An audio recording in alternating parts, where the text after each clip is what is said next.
Hello and welcome to Leadership Impact.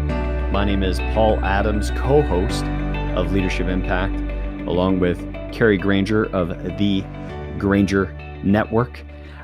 I am just excited that I get to kick off today's episode because we are getting a chance to revisit and share with you a little bit about our experience of getting through the full first season. So thank you, Kari, for letting me kick off our first episode that is culminating a season of ours. How was it for you? Wow, Paul, thank you. I almost don't know how to begin with you kicking us off. I'm like a little thrown off by You're that. like a cat in the air just looking for your footing. Exactly. I'm really proud of us and I'm proud of me. I wanted to do this for a long time. I don't know how long it took us to get started with different fits and starts until we figured out our rhythm, but that we completed a whole season, that we have some great reviews, that we've gotten to a point where we can just get on and riff with each other. I'm proud. I actually look forward to these now. I used to be terrified, like, oh my God, what are we going to say? It's going to be so hard and I got to remember all this stuff. And now I see Kari and Paul record podcasts on my calendar. I get excited about it. I can't help it but make everything practical for our listeners, but how often do we pause and not have a little celebration for how difficult something was to accomplish and then be able to celebrate like we actually got through, completed it, and revisit our experience in what it was like in flight versus like it is now when it's finished? Right, exactly. People accomplish hard things all the time. It's a kind of like if you're in a leadership role that's in that top 1%, almost inevitably, most of what you accomplish wasn't easy to do. But we don't have a consistent practice of just maybe going out. We're doing it here with all of you in a podcast, but just going out and having dinner or a cocktail or a cup of coffee to talk about what it was like for the concerned parties to get to the other end of it. Right. And just our last episode, Paul, I said to you, just before we actually started recording, I said, there's some people who they like our podcast. They're professionals in this domain, and they've cared enough to give us some really great pointers for, how to make this even better. And I have to tell you, until our last episode, I was not ready to hear it. It was just, I know people do so many podcasts, and this is not, maybe challenging for a lot of people, but it has been for me just to get going. And I just wasn't ready to hear the input until now. So what you were saying, just completing it, celebrating it, seeing, this is what I'm proud of. This is what I would have done differently, or this is what I intended to do but didn't do. This is what we did accomplish. And I don't know, I think that sense of completion, now I'm ready to really look at what's next and how do we want to adjust and how do we want to bring in input from other people. Well, speaking of input, only because it's just in my nature, I got to acknowledge some of these folks that did podcast reviews. One was from Haley Steinhardt. So I hope I'm both saying your last name correctly, and just a great podcast review. 5-star. This is a great podcast for those looking for new and exciting perspective on leadership. It's insightful, relevant, with a real life example, and applicable. I love the episodes are shorter as it gives me more time to reflect on the content. I've listened to every episode twice now. It is that thought-provoking. I'm sharing this with everyone I know. We can all learn something and be better leaders. So Haley, if you're listening, one thing that I think would be fun is tell all your friends that when they post their review, they should put in there that Haley told me to listen. And you may, in our podcast review strand, have like this deep list of people who said, Haley got me started on the podcast. I love it. I wish we could acknowledge this other person too, except they didn't leave their name. They just said, no name. Thank you. And, but also 5 stars. And I love this one. He says, more than practical advice, Kari and Paul take deep dives into topics that most don't even consider when evaluating leaders and leadership approaches. And, I think that was one of the things I was nervous about doing this podcast is, we're talking about moods. We're talking about, how do you stand? we're talking about how do you shift conversations? How do you do acceptance? I mean, some of these things that you just don't always hear when you think about leadership. And I just, I just wasn't sure, like, will this translate? Will people find relevance and practicality? And, Paul, I think your contribution has really landed some of these ideas into people's everyday lives. So I'm grateful for that. So thank you. Yeah, you're welcome. And it's been great for me. I've said countless times on the podcast that I'm taking notes and taking things away that we're actually using inside of Sound Financial Group every day. And even some things that for our other podcast we have at Sound Financial Group, Sound Financial Bites, you're going to hear some of the things that are language I've learned from Kari, like bubbling up over on the other podcast, because it does kind of get in you. And what I was thinking as you said that, Kari, is that there are things about leadership that are absolutely core and fundamental to it, but oftentimes go ignored or just undistinguished. Nobody's talking about your posture when you're leading. How should you be sitting when having this conversation? Or how should you pay attention to your mood and their mood? No, just nobody's talking about that out there. And I know because I remember going through a phase of my career where all I studied was leadership for a decade because I knew that I was an expert individual in my domain, which I had cold, and I could be the quote unquote smartest person in the room, whether I distinguished that way or not, but that's what all my learning was after. Then I went after leadership for a long time. And so much of what is taught in most podcasts, most books, or most people you'd see speak somewhere is they're giving you the end result symptom, like the icing on the cake. But if you tried to make a cake just out of icing, everybody who has a piece of that is going to be super upset. And sick. And sick. Yeah. And I think what you're doing for our listeners and for me is like understanding the cake mix. And that there are things that are inside there that nobody sees an egg in the cake mix, but it's in there. Yeah. And so, but if you don't know to put eggs in, it's going to be awful. It's a different perspective. So in my advanced degree is in leadership. And so I studied probably the same things you did. And I got to a point where I couldn't read another leadership book. I was like saturated.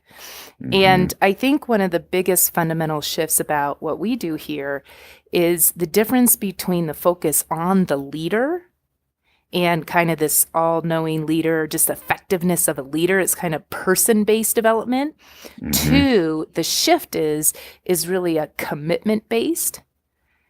So it's, really looking at the whole field and saying, okay, what's the commitment here? Now let me orient myself and let me, look at the moods. Let me look at what's happening on the field to shift it to make that goal, to shift it to accomplish that commitment. And that's just really different than studying like the characteristics or the know-how or even the traits of a good leader. Well, and I had a chance to utilize, I've forgotten to tell you about this, utilize leading from commitment at a speaking event I had in Sacramento just this last week. Is a room full of entrepreneurs. They've got a really phenomenal entrepreneurs organization chapter there in Sacramento. And one gentleman in the audience took great exception to some things that I was teaching. And he has some clout in the room. He just had a $150 million exit. And he was kind of coming after me despite me being the speaker. And what I was able to do in helping him be a good listener to what I think would be valuable in the talk, even to him, and where he was in the moment was anchoring him back in his commitments to his fellow members in the group. And right there, live and in front of everybody, watching where what he was bothered by was coming from a misunderstanding of part of my talk. Like that for business owners and their finances, as if I didn't want them to take any risks in their business. And it was that both things can occur. Business owners can take care of their personal balance sheet and build a successful business that took risks. And it was this watching him get from the assumption he had made to the message I was trying to communicate that still landed in his commitment for this growing and thriving entrepreneurial community in Sacramento was great. And when it was done, instead, I joked that he joked calling himself the heckler for the night, but watching him go from significant negative feedback about something to being totally centered in his commitment, and him thanking me for how I interacted with him, and me thanking him for his feedback actually making the commitment more real to everybody in the room. And what did you, Paul, when you say that's something that you got to do out of this podcast, what are some of the things that you used in being able to bring that about? Well, I think one of the biggest is he was saying, like, to understand what was misunderstood. I could see the mood in his body going all the way back to episode 5. You'd see the mood, like he was sitting there just a touch like agitated. You could, and his speaking, and his whole body was like on fire.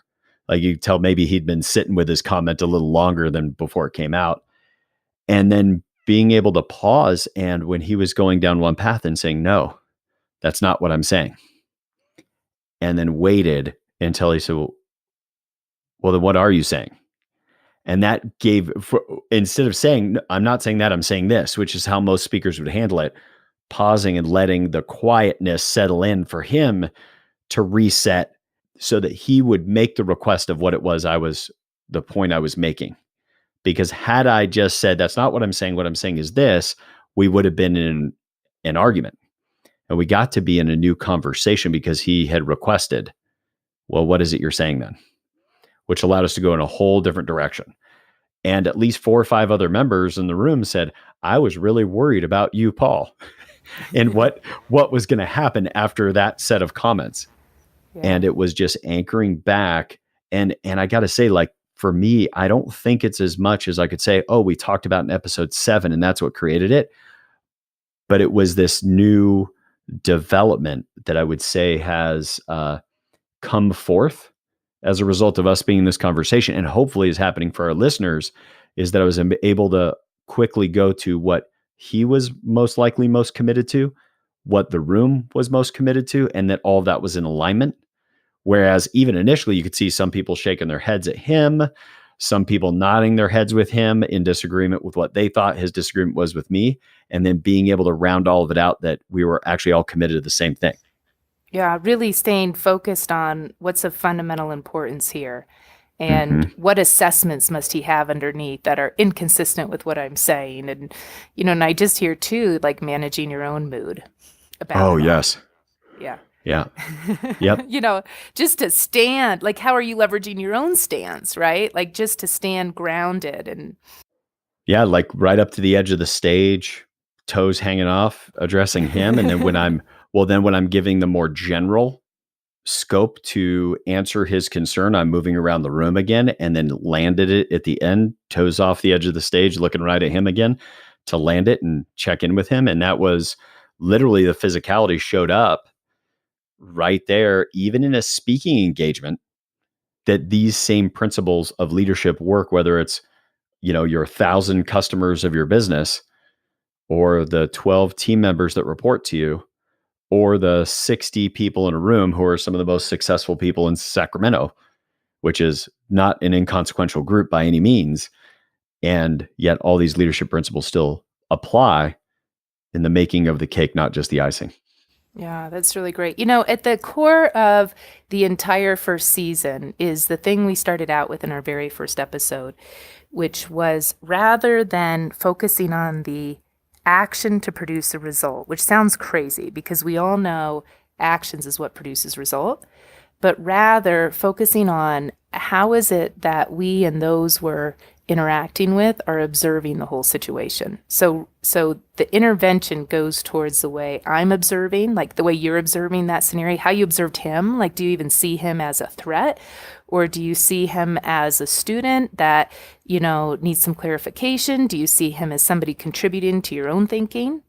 Right. And even shifting how he's seen you, like you're wrong, right? To wait a second, this guy actually does hear what I'm committed to. So shifting, like your intervention was starting with the way that you and he were observing, what you had to offer. Mm-hmm. And, just as I look through our whole season, everything we're doing is really getting at shifting the way we observe, whether it's our moods or assessments or how we even articulate the future, how we see the future. Is it compelling for us? How we work with people who don't see much of a future for themselves. Even I think episode 2, we talked about how do we create delegates instead of delegating, right? So how Oh do my we gosh, create yes. Right? So how do we create people who can see, who can align and see the same things we're seeing so that their natural action is consistent, is taking the initiative. Yeah, so at the core of all of it, if you listened to Paul's story and you thought, "Oh, okay, good. So now I'm going to put my toes off the end of the stage and then I'm going to move around," then you didn't really get season 1. Right? So go back. Yeah, this episode does not count as an appropriate summary for season 1. Is what Kari's trying to say. And yet, one of the things that sits with me, I'm always in the practical. What does somebody do as a result of listening this episode? That's all about the past season 1 episodes. Would be go back through and listen to the ones that you thought, oh, that was kind of impactful. Listen to it again, but this time listen through who is it in my world that could not only maybe benefit from hearing the message from this episode, but that I might benefit by me having a conversation with them about what they get out of it.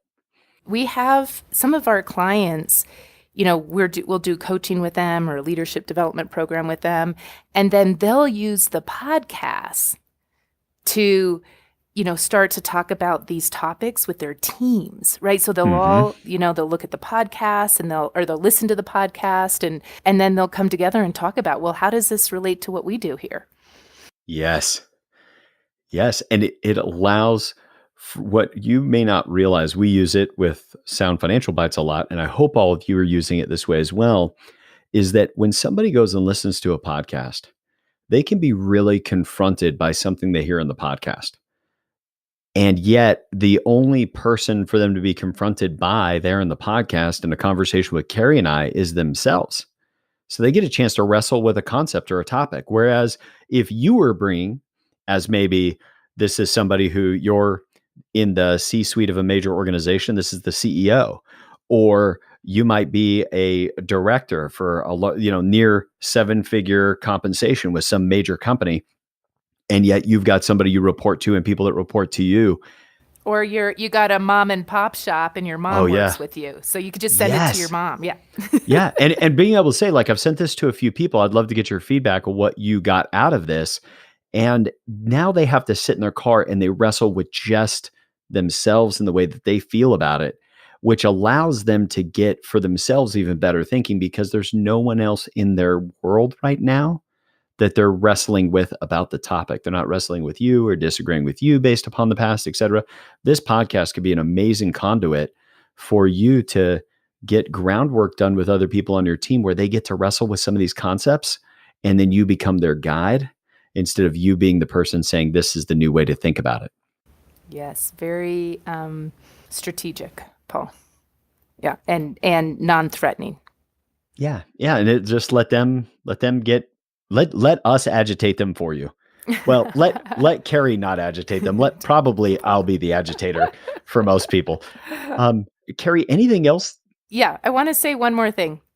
A few of our listeners have said, "Man, I do like Haley. I listen to every podcast twice. I listen to every episode twice. Where can I get more of this, or where can I take a deeper dive, or what else you got?" And I do want to mention that we have some online courses that are quite rigorous. So this is for people who are really ready to take their leadership to the next level and their performance, their management, their business to the next level, maybe even themselves to the next level.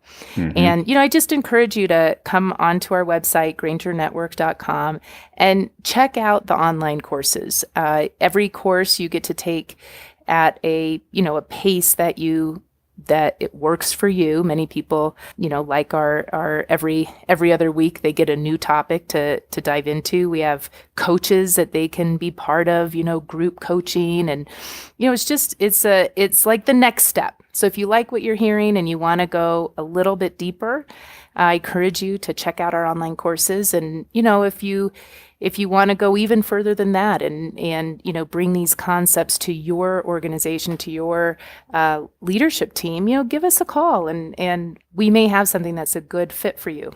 Well, with that, this has been a blast. I just got to say, big thanks to Harry Duran and Full Cast. They've done an incredible job in making sure that the production quality is great. If you're thinking at all about doing a podcast, I'm a firm believer that you can either accelerate your identity by being able to do a podcast or just very quickly deteriorate your public identity with the way that you do a podcast. And Harry Duran and his team at fullcast.co. You can find them. Also, Lindsay, she's our team member that's really kept us on track and makes sure that we record during our times and what we record on and remember what we record on. And oh my word, we could release a comedy album just for business people about what it takes sometimes for Lindsay to get us focused and headed in the correct direction. She literally sits and listens to us record all of them and then says, now remember, we still have this many minutes left with this much time left to get these other episodes done. And she has just been a total pro at making sure that like the missiles that Kari and I can be, that she is the guidance system that keeps us pointed in the right direction. Awesome, Paul. Thank you. And thank you for a great first season. You were my first. all of you were our first in this first season. So we're just thankful for all of you being here. Please keep the reviews coming, post your insights, send us an email, and share this podcast with others, because we have been working hard to make sure that this would be a huge contribution to your leadership impact. And one of the greatest ways you can expand your leadership impact is make sure others get the message as well. We'll see you in season 2.